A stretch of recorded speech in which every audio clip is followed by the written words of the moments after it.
अध्याय 15 पुरुषोत्तम योग। भगवान ने कहा जाता है कि एक शाश्वत अश्वत्थ वृक्ष है जिसकी जड़ें तो ऊपर की ओर हैं और शाखाएं नीचे की ओर तथा पत्तियां वैदिक स्तोत्र हैं।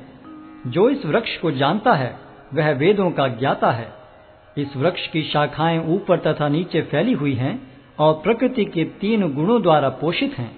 इसकी टहनियां इंद्रिय विषय हैं।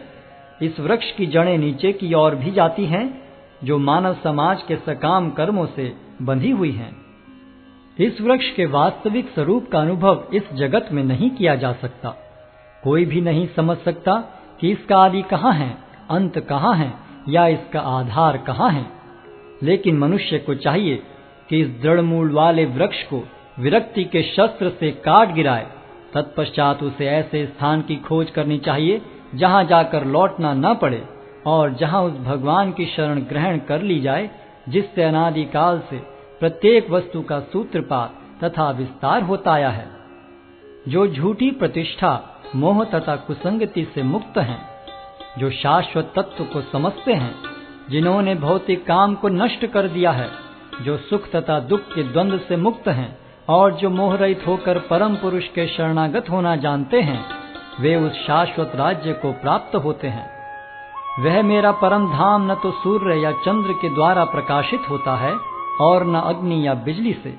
जो लोग वहां पहुंच जाते हैं वे इस भौतिक जगत में फिर से लौट कर नहीं आते।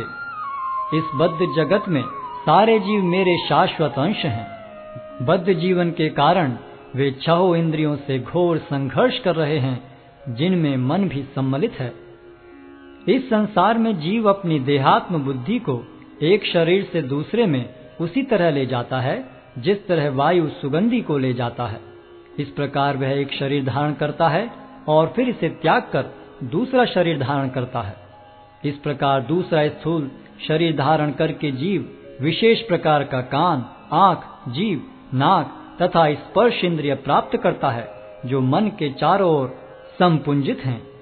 इस प्रकार वह इंद्रिय विषयों के एक विशिष्ट समुच्चय का भोग करता है।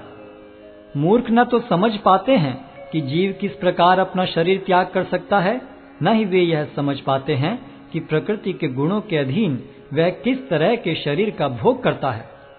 लेकिन जिसकी आंखें ज्ञान में प्रशिक्षित होती हैं वह यह सब देख सकता है। आत्म साक्षात्कार को प्राप्त प्रयत्नशील योगी जन यह सब स्पष्ट रूप से देख सकते हैं। लेकिन जिनके मन विकसित नहीं हैं और जो आत्म साक्षात्कार को प्राप्त नहीं हैं, वे प्रयत्न करके भी यह नहीं देख पाते कि क्या हो रहा है। सूर्य का तेज जो सारे विश्व के अंधकार को दूर करता है मुझसे ही निकलता है। चंद्रमा तथा अग्नि के तेज भी मुझसे उत्पन्न हैं। मैं प्रत्येक लोक में प्रवेश करता हूँ और मेरी शक्ति से सारे लोग अपनी कक्षा में स्थिर रहते हैं। मैं चंद्रमा बनकर समस्त वनस्पतियों को जीवन रस प्रदान करता हूँ। मैं समस्त जीवों के शरीरों में पाचन अग्नि हूँ और मैं श्वास प्रश्वास में रहकर 4 प्रकार के अन्नों को पचाता हूँ। मैं प्रत्येक जीव के हृदय में आसीन हूँ और मुझसे ही स्मृति, ज्ञान तथा विस्मृति होती है। मैं ही वेदों के द्वारा जानने योग्य हूँ। निस्संदेह मैं वेदांत का संकलन करता तथा समस्त वेदों का जानने वाला हूँ। जीव 2 प्रकार के हैं, च्युत तथा अच्युत।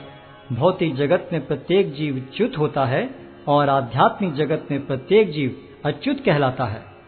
इन दोनों के अतिरिक्त एक परम पुरुष परमात्मा है जो साक्षात अविनाशी भगवान है और जो तीनों लोकों में प्रवेश करके उनका पालन कर रहा है।